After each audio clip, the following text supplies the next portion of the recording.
outro olhar. A apresentação, Kleber Benvenu. Olá, bom dia família Bandeirantes, bom dia para você que nos escuta na intimidade do rádio ou também que nos acompanha aqui pela internet. A política brasileira, mais uma vez, está em chamas, a temperatura não cai. Decisões judiciais que implicam diretamente no cenário político, invasões de competência, economia periclitante e diversas movimentações que podem mudar ou não os rumos do país.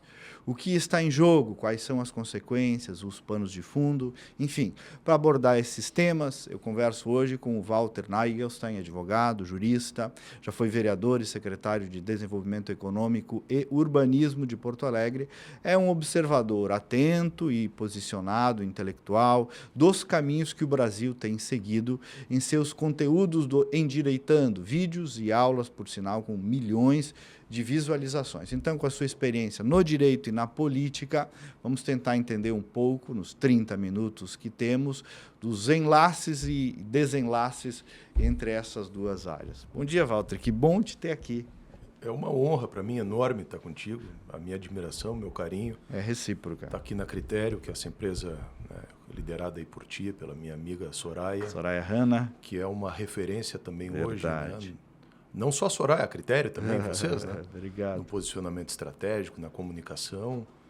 E tentar dissecar esses fenômenos, que é um pouquinho o que eu busco fazer também lá no Endireitando, né? Tia Walter, e começando por aí, né? Tu te transformaste nos últimos anos, pelo que eu observei.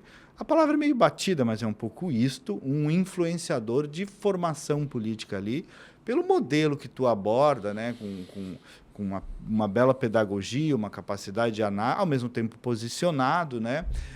Como é que foi esse processo teu mesmo aí de rede social? Kleber, eu vinha fazendo um trabalho na primeira rede, assim, que vamos dizer, massificou, que foi o Facebook, né?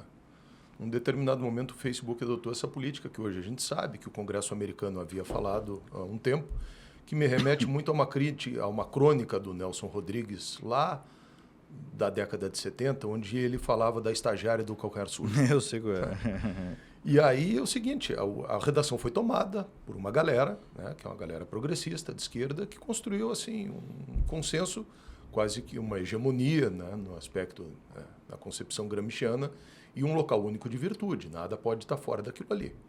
Bom, então esse pessoal foi para as redações também das grandes redes sociais, fazendo controle de conteúdo. Daqui um pouco mais deu um shadow banning lá no meu Facebook. Eu tinha lives de 1 milhão de telespectadores. Imagina, lives de 1 milhão.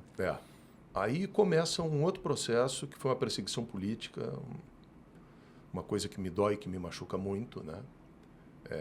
Que passa por cima da minha imunidade parlamentar, de absolutamente tudo, e eu gosto muito de mitologia grega.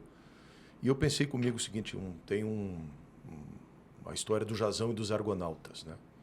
O Jasão recebe uma missão impossível, que era para ele morrer, e ele monta uma tripulação. Ele vai lá em Argos, faz um barco, monta uma tripulação, e entre os tripulantes desse barco dele estava o Orfeu, né? Que quando tocava a sua lira, quando cantava, até os pássaros silenciavam para ouvir o Orfeu. E eles saem nessa expedição, nessa aventura, e vão atravessar o Estreito das Sereias, que uma geração depois, o Ulisses, o Odisseu passa por lá também naquela história da cera nos ouvidos. E quando eles vão passar por ali, o Jasão chama o Orfeu e diz o seguinte, vai para a proa do barco e canta o teu canto.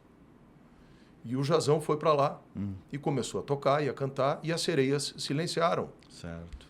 E eles passaram. Eu digo o seguinte, cara, os caras estão querendo te destruir, né? E tu é um cara que, graças à minha história familiar, ao meu pai, que foi uma referência na política gaúcha. Uma referência, intelectualmente, um cara fantástico. Eu tenho a biblioteca do meu pai, que está dividida entre a casa da minha mãe, a minha casa, meu gabinete dentro de casa, o escritório. Eu era um cara que lia 2, 3 livros ao mesmo tempo, durante um mês, assim, e na cabeceira da cama, ele gostava de assistir novela, depois da novela ele ia para o quarto, Boa. Ficava lendo e anotando. Então tem as anotações dele.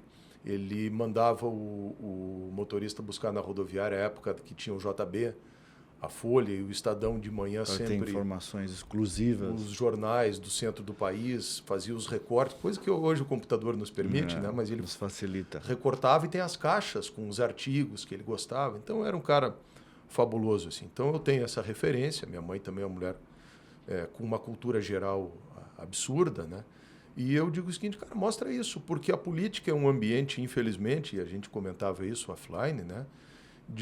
Onde além de uma superficialidade absurda, um pacto quase que velado no sentido de afastar qualquer coisa que seja um pouco mais elaborada, né? Então, um pacto de mediocridade, assim.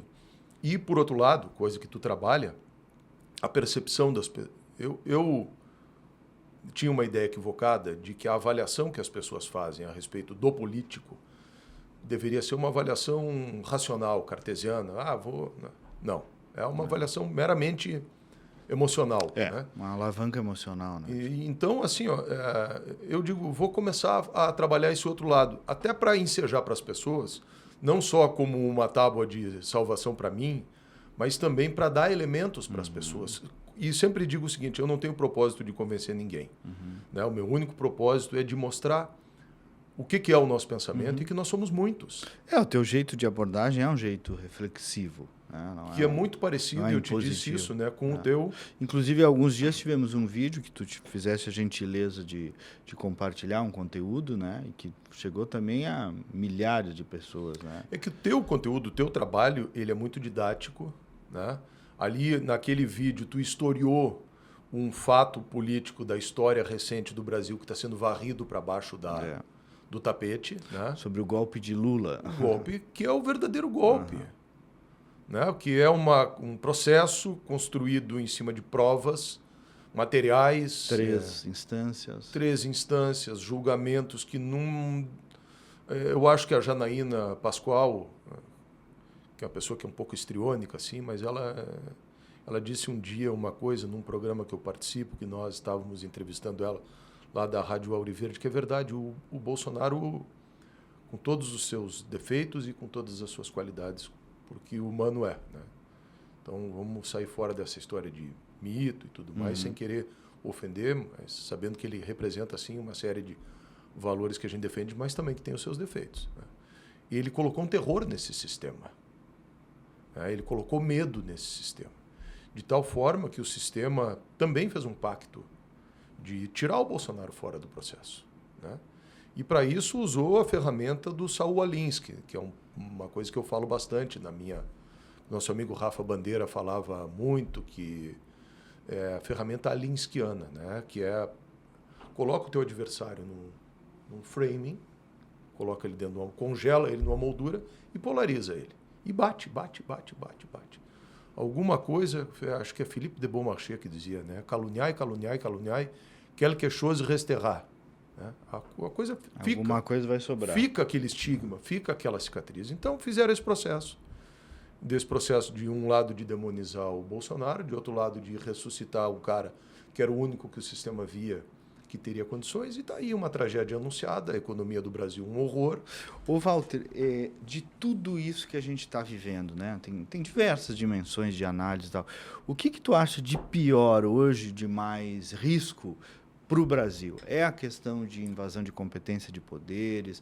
É a desestruturação cultural, econômica? O que tem de pior tudo isso? Numa escala de hierarquia, para mim, o pior problema do Brasil é o papel que o judiciário tem feito, falo como operador do direito. Né? Por exemplo, a questão das garantias, dos advogados penalistas, que historicamente sempre foram garantistas e falavam no direito penal democrático. Né? Esse advindo aí dessas conquistas históricas.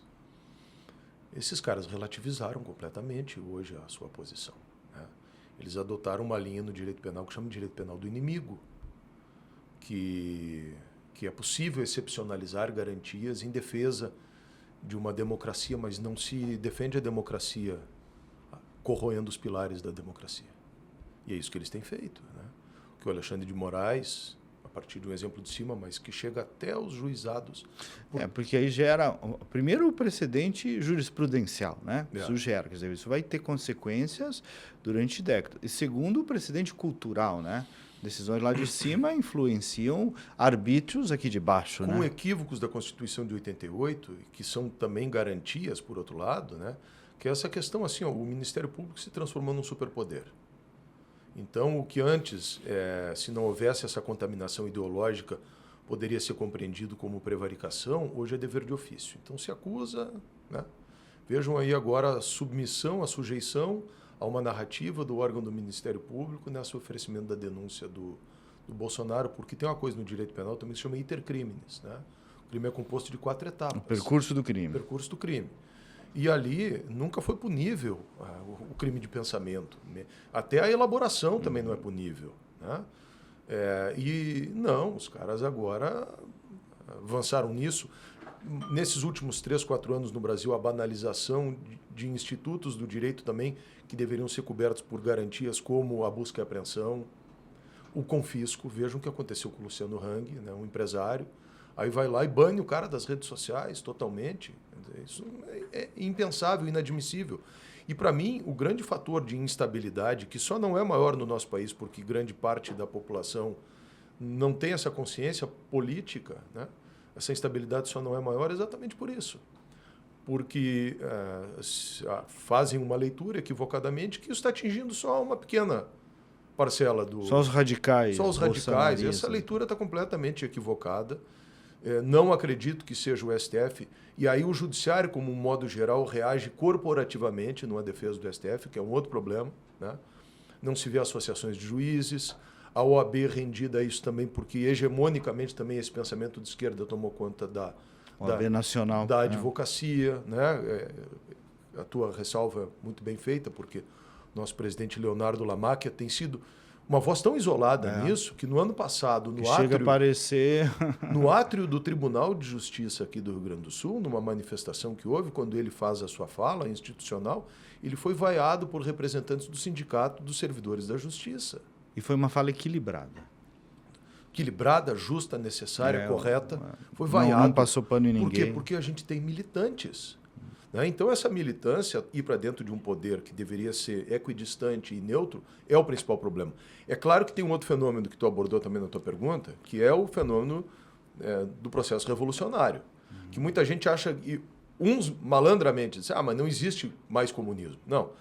Verdade, as ideias marxistas existiram desde 1845, vão continuar existindo, tu sabe muito bem, e tu ensina também a respeito disso. Elas se transmutaram, né? Elas seguem inspirando. Seguem inspirando. Há um desejo, primeiro essa ideia sempre de dominação de classe. É isso. Né? Hoje, dentro do identitarismo, que foi a crítica que eu fiz lá, que me gerou uma absurdamente, né? Porque o fenômeno identitário, ele tem algumas coisas, assim, por exemplo, essa história do povo negro, né? Eu sou neto de uma negra e de um judeu. Então, esse pessoal criou um conflito no Brasil, a militância de extrema esquerda, que não faz parte da nossa história. Eu acredito que existe o racismo e acredito que ele é episódico e circunstancial. Não acho que a sociedade brasileira seja uma sociedade estruturalmente racista, como a esquerda defendeu e defende, né? O gaysismo, né? Eu sou um cara que sou totalmente a favor das liberdades do indivíduo, que as pessoas possam se realizar, cada um na sua natureza. O proselitismo é que é o problema dessa questão. Então a esquerda levanta bandeiras, na verdade, como estratégia de captura, para se apresentar como defensoras de minorias, trabalhando sempre a perspectiva até psicológica de muitas pessoas de se sentirem oprimidas por circunstâncias diferentes na vida. Às vezes pode ser uma circunstância familiar e outras coisas mais. Então tem pessoas que naturalmente têm, assim vamos dizer, um gatilho mental que a predispõe para aquele tipo de discurso e de captura, e a esquerda atua muito bem nisso. Além do fato de que vieram construindo ao longo dos últimos 100 anos, né, uma montanha de conhecimento dentro da universidade, e a gente está vivendo isso hoje. Então, além do problema do judiciário, que, aliás, o problema do judiciário é consequência disso. Então, tem essa desestruturação da sociedade também. Que a direita, e aí tem um outro problema, que o João Pereira Coutinho fala, né, que é um autor português, escreve até na Folha, o conservadorismo explicado a revolucionários e reacionários. Se a esquerda propositalmente acusa a direita simplesmente de uma postura reacionária. E ser direita ou ser conservador, melhor dizendo, do que ser direita, porque o cara pode ser liberal. Não é uma ideologia, é uma atitude posicional. Né? Que ela surge, ela aparece quando certos valores da sociedade estão sendo colocados em xeque. E o grande problema é esse, é que essa esquerda hoje criminalizou essa reação a esse avanço de determinadas bandeiras, como essa reação a isso fosse ilegítima ou fosse criminosa, como a mera crítica se transformou... Fosse não permitida, né? Não permitida. A mera crítica não permitida. Ô, Walter, eu queria voltar para a questão do limite dos poderes, né? E para esse avanço exagerado do judiciário para além de suas competências constitucionais. Quer dizer, a gente está claudicando um pouco sobre mecanismos para parar, não se pensou isso na Constituição, sobre o que se faz, qual é o mecanismo constitucional para voltar ao equilíbrio institucional no país? Se pensou, mas o poder mais covarde hoje que nós temos no Brasil é o Senado da República. O jeito seria ali. É a forma constitucional, né, ali. Só que nunca houve um processo de impeachment contra um ministro do STF. E nem vai haver. E é de tal foi. E provavelmente nessa legislatura não. E talvez eles venham tentar mudar a regra da eleição do Senado, porque vai mudar 2/3 do Senado no ano que vem. Talvez Bolsonaro, mesmo inelegível, seja o maior cabo eleitoral. A gente sabe que o processo histórico é um processo de ups and downs, né? E que talvez haja assim uma resposta, mesmo que o sistema não queira uma resposta a tudo isso que está acontecendo, porque o rio extravasou demais a margem. Foi longe demais. Foi longe demais. E só que o processo de cassação de um ministro do STF, assim como um processo, por exemplo, de punição de um magistrado que eventualmente coloque os seus interesses ideológicos acima da verdadeira justiça, é quase impossível hoje. É quase impossível. Ô, Walter, me fala um pouco do legislativo, né? Nesse jogo também. Até onde, tu falaste aí do Senado, evidentemente, né? Mas até onde, neste momento, nesta quadra histórica, antes de 26, a gente pode ir ou é meio até onde fomos até agora e não há muito mais mecanismo mesmo? Primeiro aquela velha pergunta, né, Kleber? A construção de Brasília foi boa ou foi ruim? Essa semana eu vi debaterem sobre isso. É uma dúvida que nós vamos ter para sempre, né? É uma alta indagação filosófica. Assim. Para mim, o principal problema dos últimos anos é a questão das emendas parlamentares. Porque a emenda, em primeiro lugar, colocou um poder na mão de um deputado federal que o cara, se trabalhar, não deixa nunca mais de ser deputado federal. Então, criou uma reserva de mercado. 2, eu gosto e sempre lembro de um verso do Augusto dos Anjos. Como ama o adúltero, o adultério e o ébrio, a garrafa tóxica de rum, ama o coveiro, esse ladrão comum que arrasta a gente para o cemitério. Isso é o Augusto dos Anjos. Ama o ébrio, a garrafa tóxica de rum. Os caras se afeiçoaram por esse dinheiro. Né? Então eles não estão interessados em nada mais, em temas da alta política. Vai ver um que outro. E ainda assim correndo o risco, como o Marcel, de ser estigmatizado como um cara de extrema direita. Um radical, um cara que não quer compor, um cara... Né? Correndo esse risco da estratégia alinskiana. Então, assim, o cara está preocupado em distribuir a emenda parlamentar. E não está preocupado mais em legislar, ou fiscalizar, ou representar a sua base. Então, isso fez com que o deputado ficasse adicto desse processo. Tanto que tem caras aí que tu não vê 4, 5 anos... Aí quando chega lá na eleição, o cara faz 150, 200 mil votos. Ele constrói uma rede fisiológica de diretórios e vereadores que estão ligados a ele. E aí ele vai lá no município, leva um recursinho para fazer um negócio no hospital, depois leva uma emenda para fazer um trecho de asfalto ali em casca de uma parte que está precisando. E os municípios precisam mesmo, esse é o jogo. Esse é o jogo, aí o cara chega lá... Aí os vereadores, na sua base, repercutem, e aí não se faz mais essa política do controle, e o legislativo deixa de cumprir o seu papel. E, Tchê, vamos falar um pouco, Walter, de 2016. Como é que o amigo está vendo... 2026. 2026, não sei de onde é que eu tirei 2016. Como é que o amigo está vendo o cenário possível aí das construções políticas para melhorar o país? Eu acho que hoje já deve estar batendo o botão do pânico na esquerda, porque não tem alternativa ao Lula, até porque ele nunca permitiu que ninguém nascesse. A esquerda não tem outro nome além do Lula. Tem aquele pessoal lá de Pernambuco, que são jovens, quem sabe, no futuro. O Ciro Gomes tentou criar esse caminho lateral, assim, à esquerda, mas foi vítima das suas... Né, do seu gênio irascível ali, dessa...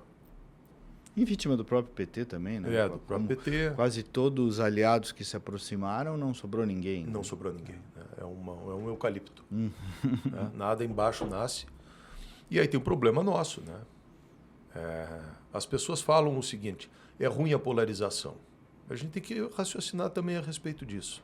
Aqueles caras que falam que é ruim a polarização, o que eles querem? Um lado só? Então, a eliminação... Do conceito de polarização é que haja só uma posição política. Não pode haver mais dissenso, não pode haver oposição. Né?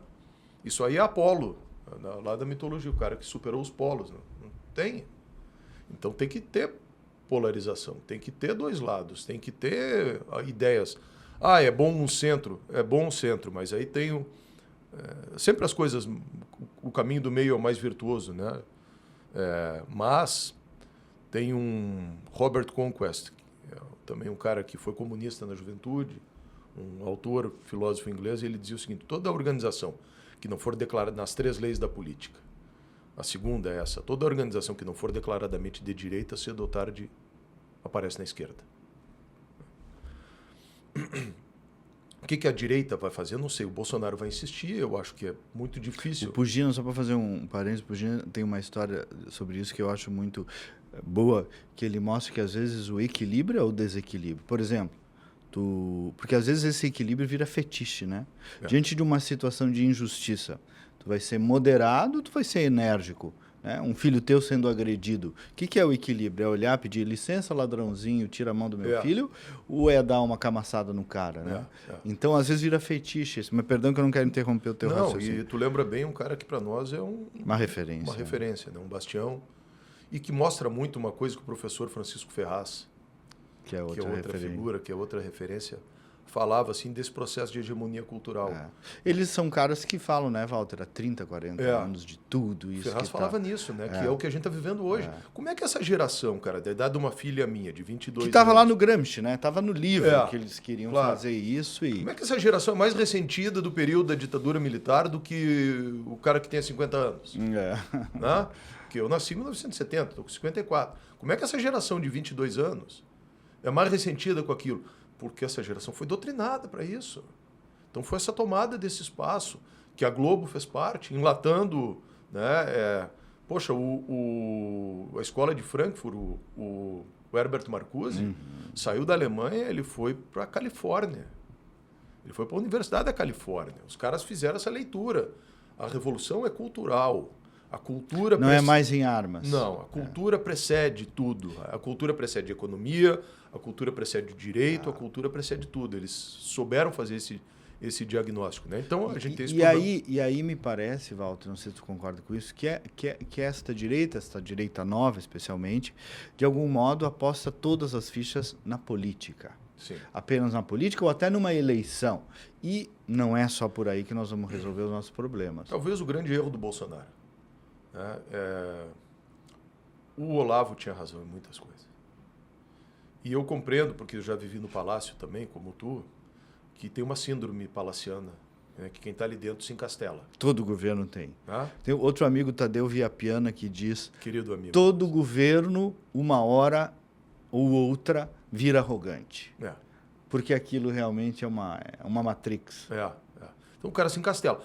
O Bolsonaro deveria ter trazido o Olavo de volta e feito com todas as ressalvas, tá? O Putin tem um ideólogo que se chama Alexander Dugin, que é o ideólogo do Império Eurasiano. Quando os caras dizem que a Rússia hoje quer tomar a Europa, eu não acredito nisso. Eu acredito que a Rússia quer manter a hegemonia da Eurásia, que é os antigos países ali do leste europeu. E toda a extensão russa. O que der para... O que der. Mas não de entrar na França, por exemplo, fazer o que o Hitler fez. Isso é um equívoco. Então o Putin tem um ideólogo. Aqui nós precisamos disso na direita. A direita é só calor e pouca luz. Só foguete. Só foguete, é só espuma no chopp, Kleber, tu entende?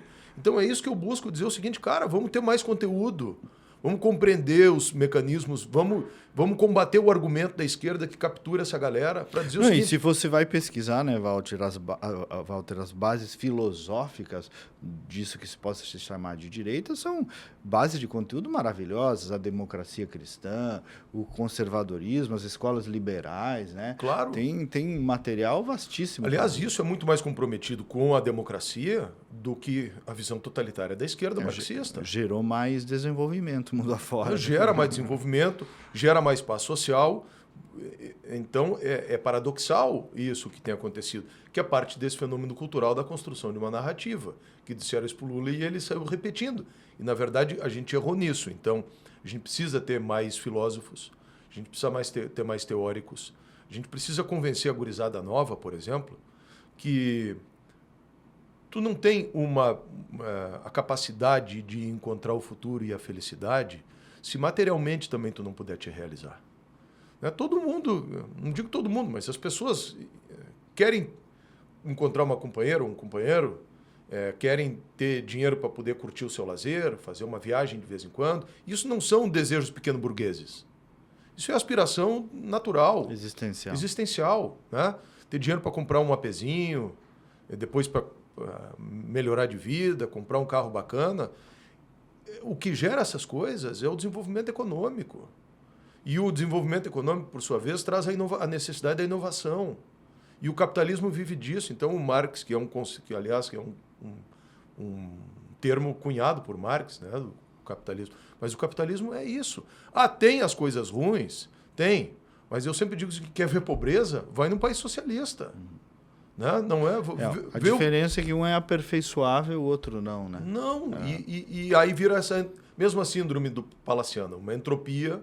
O poder olha para dentro, começa a criar essas teorias assim paranoicas de que são os outros que estão nos atacando. E cada vez tem que usar mais opressão para poder se manter no poder. Então compara Cuba, e não vamos botar culpa nos Estados Unidos, com Singapura. Pega 2 ilhazinhas só para comparar esses 2 fenômenos. Né? E vai lá num cara que é de Singapura, que trabalha aqui no... tudo isso aqui que a gente está vendo aqui no estúdio, provavelmente é produzido nesses locais. Estou indo para a China agora, vou ficar 15 dias lá. Né?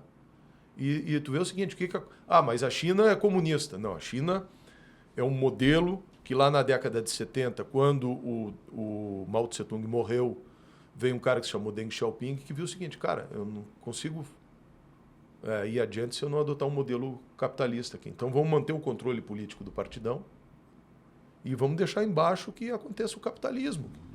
E eu estava olhando a questão de urbanismo, que eu gosto também, né? Eu ia te perguntar sobre isso.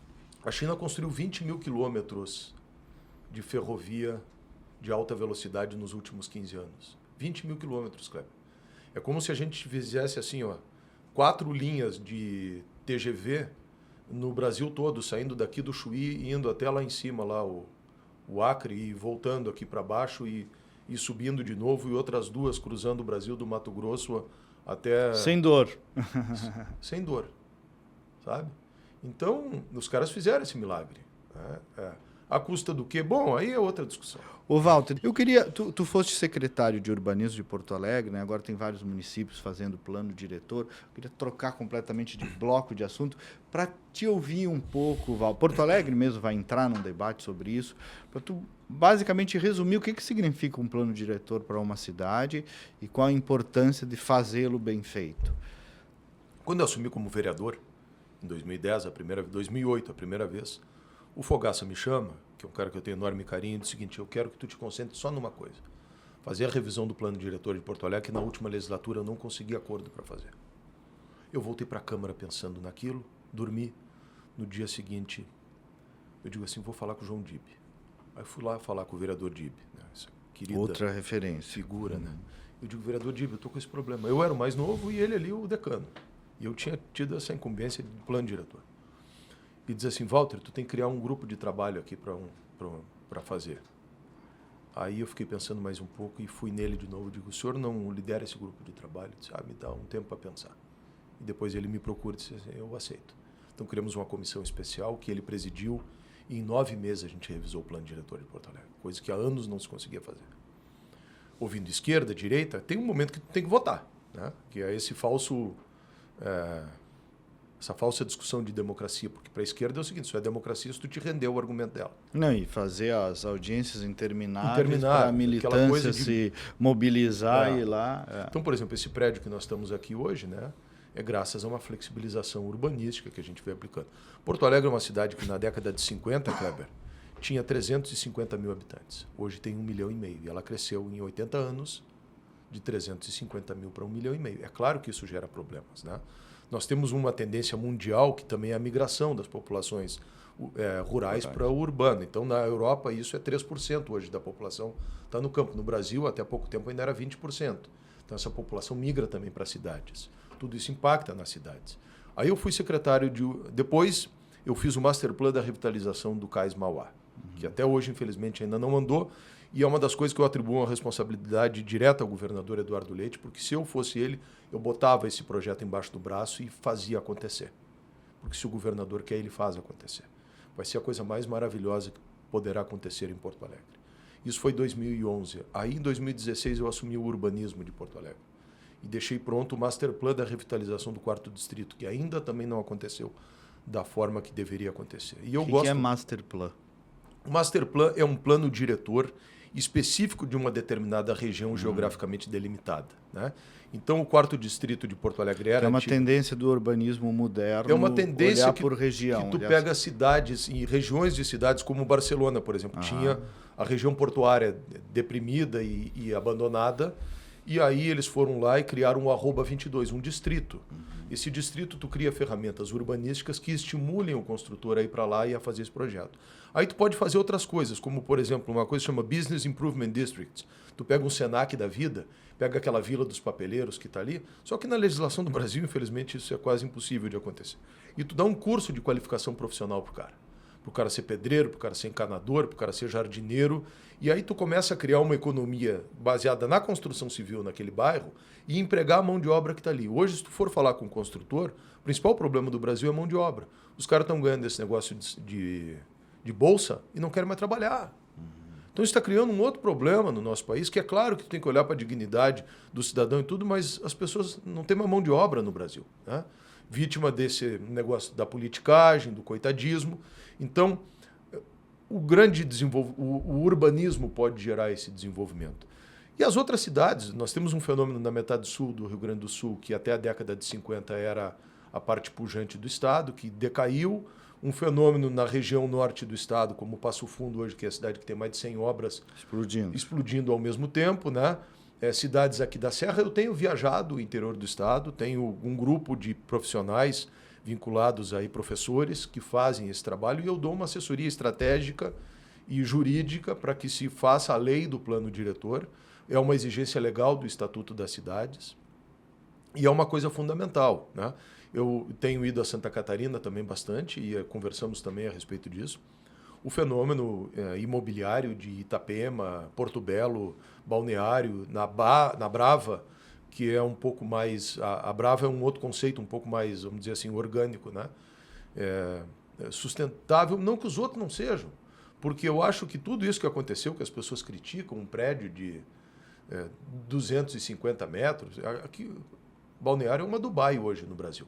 Coisa mais parecida na América Latina. Cheio de empregos, cheio de gente e gostando daquilo. Tem coisas virtuosas acontecendo, sabe? Não gosta, então não vai. Cornetear, Não gosta, não vai. Boi corneta. É a liberdade. Então, essa é a questão do urbanismo, é uma coisa que me fascina.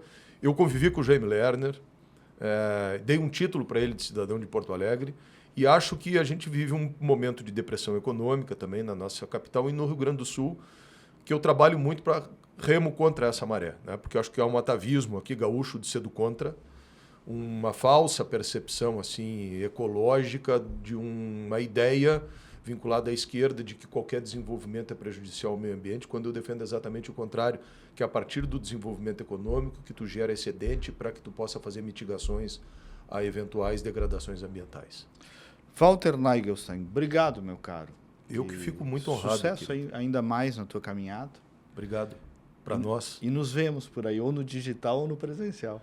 Eu espero que alguns projetos que eu esteja tocando aqui, eu possa profissionalmente contar com a Critério, porque obrigado. A Critério é referência hoje e que a Critério possa continuar crescendo para o centro do Brasil cada vez mais. Essa é a ideia. Vocês merecem. Obrigado, meu caro. Nós voltamos então no próximo sábado com mais uma edição. Até lá, bom dia, bom final de semana.